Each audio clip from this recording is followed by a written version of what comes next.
Bismillahirrahmanirrahim. Değerli arkadaşlar, bugün yine gündemimizde çok önemli konular var.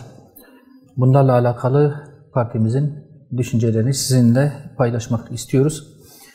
Başlamadan önce bu İstanbul'da tutuklanan 9 tane gencimiz vardı. Onlarla alakalı bir iki hususa temas etmek istiyorum.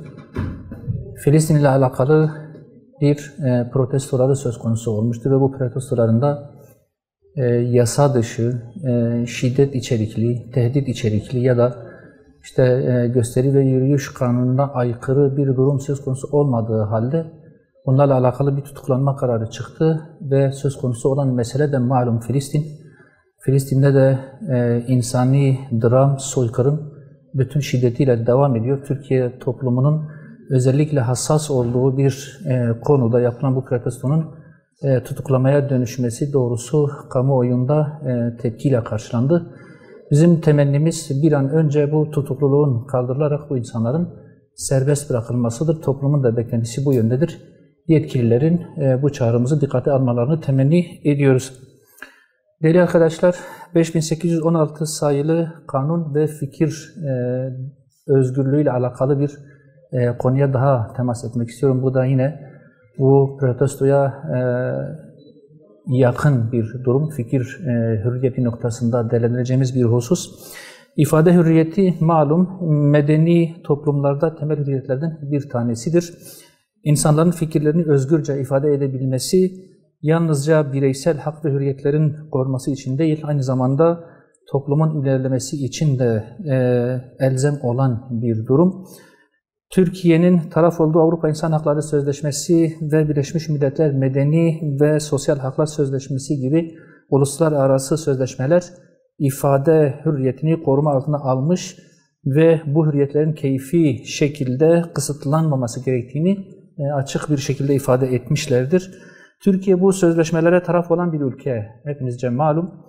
Bireylerin düşüncelerini ifade etme hakkını teminat alma noktasında bu sözleşmeler taraf olan bütün ülkelere yükümlülük getirmiş. 5816 sayılı Atatürk aleyhine işlenen suçlar hakkında kanun, ifade özgürlüğü ve eleştiri hakkını kısıtladığı gerekçesiyle uzun süredir Türkiye'de bir tartışma konusu. Bu kanunun uygulanmasında eleştiri ile hakaret arasında ayrım gözetilmeden bireylerin yargılanması ve cezalandırılması ciddi mağduriyetlere yol açmaktadır. Hukuk, insanları ideolojik terbiye etme aracı olarak değil, özgür düşüncenin ve farklı bakış açılarının güvencesi olarak işlev görmesi gereken bir realite, bir düzenleme. Tarih, eleştirel bir yaklaşımla incelenebilen, öğrenilebilen ve bireylerin yüzleşebildiği bir alan olmalıdır. Hakaret içermeyen fikirlerin ve eleştirilerin takibata uğraması toplumda tek tip insan yetiştirme anlayışının bir tezahürüdür. Bundan kaçınılması gerektiğini düşünüyoruz. Böylesi bir durum hem bireylerin düşünsel özgürlüğünü hem de toplumsal ilerlemeyi baltalayan bir sonuç doğurmaktadır. Halihazırda Türk Ceza Kanunu'nda 130. maddede düzenlenmiş olan ve ölmüş bir kimsenin hatırasına hakaret edilmesine hapis ve adli para cezası öngören bir kanunun varlığı zaten hepimizce malum. Bu kanun olduğu sürece başka bir kanuni düzenlemeye, hele kişiye özel olarak düzenlenmiş bir kanuna ihtiyaç bulunmadığını düşünüyoruz. Bu 5816 sayılı kanun şöyle bir sonuç da doğurmaktadır, şöyle bir realite de doğurmuştur Türkiye'de.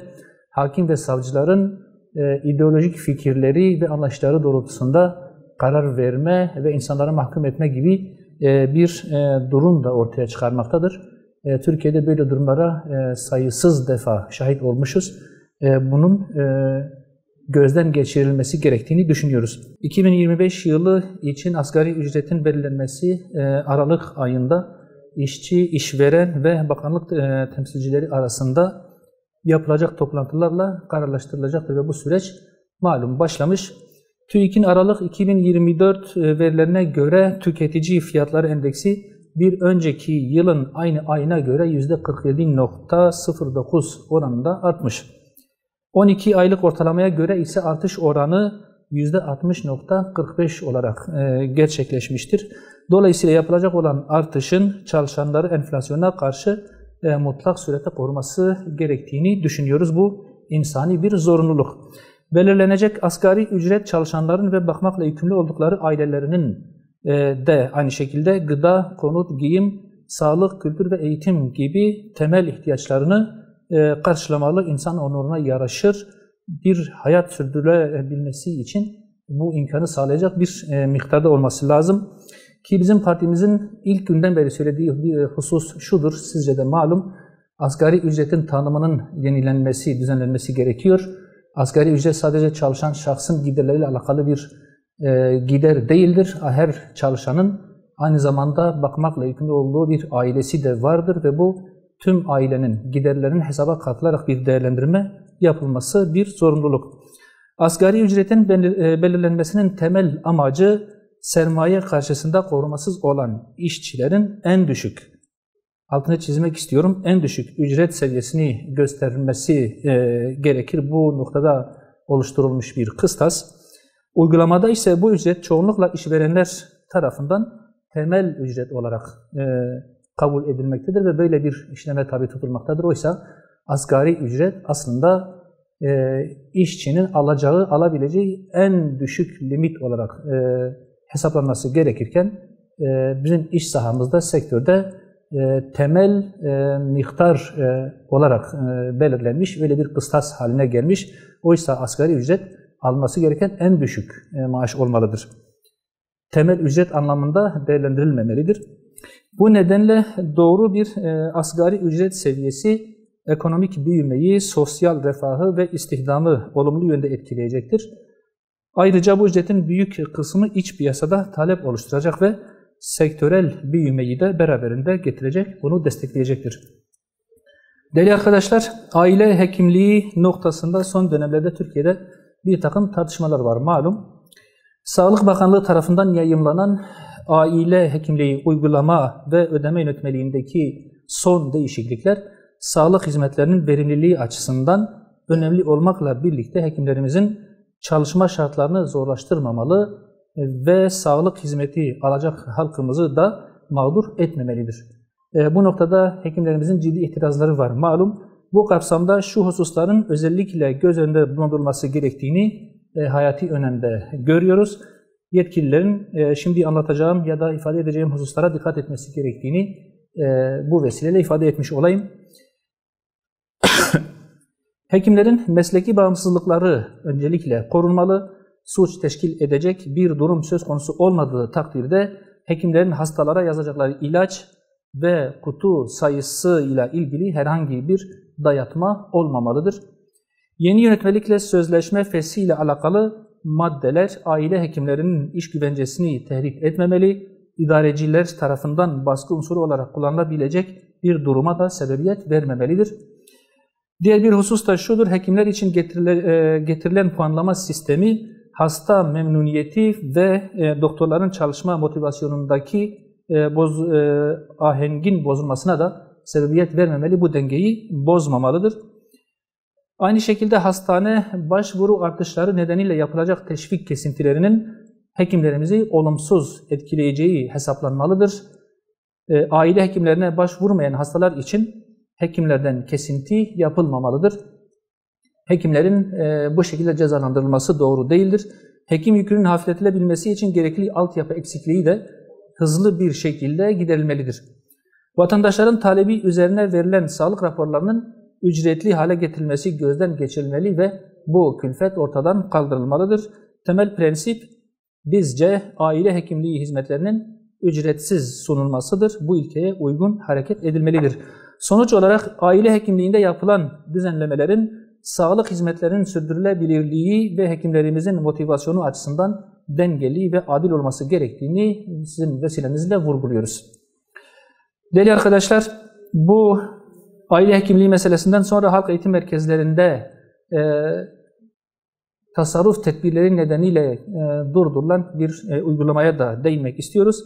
halk eğitimi merkezleri ve bunlara bağlı birçok kamu kuruluşunda her yıl binlerce farklı kurs açılmaktaydı malum.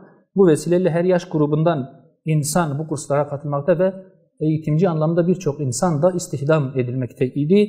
Hayat boyu eğitim aslında eğitim sisteminin vazgeçilmez bir parçası olduğu gibi iş gücü anlamında da birçok alana katkı sağlamaktaydı. Ancak ne yazık ki bu kapsamda açılan ve eğitime önemli katkısı olan bu kurslar bıçak gibi kesildi. Bakanlığın tasarruf tedbirleri kapsamında yaz sezonundan itibaren kota uygulamasına geçilerek kısıtlamaya gidilmesi eğitim sistemine ve ülkenin iş gücü eğitim programlarına büyük zararlar vermekte ve eğitimde de kalıcı hasarlara yol açmaktadır. Değerli arkadaşlar, söz konusu kota uygulaması nedeniyle burada görev yapan, evlerine ekmek götüren usta öğreticiler aileleriyle birlikte büyük bir mağduriyet yaşamaktadır. Başta statü ve tam sigorta olmak üzere kurs açma problemleri, zamanında ödenmeyen ücretleri, izin hakları, tatil günlerindeki ek ders ücretlerinin ödenmemesi ve daha birçok sorunların ivedi olarak çözülmesi gerekirken maalesef usta öğreticiler şu an evlerine ekmek götürememektedir. Bakanlığın hayat boyu öğrenme kapsamındaki bu kursları açmaması nedeniyle kendilerini bir anda kapının önünde bulan usta öğreticilerin problemleri bir an önce çözüme kavuşturulmalı ve aileleriyle birlikte bu insanların mağdur edilmesi önlenmeli, bir takım alternatifler geliştirilmeli ya da bu kurslar bir kez daha açılmalıdır. İç gündem ile alakalı anlatacağımız konular bunlardır. Dış gündemle alakalı da bir konuya temas etmek istiyorum. Değerli basın mensubu arkadaşlarım, Pakistan'da malum bir takım karışıklıklar var.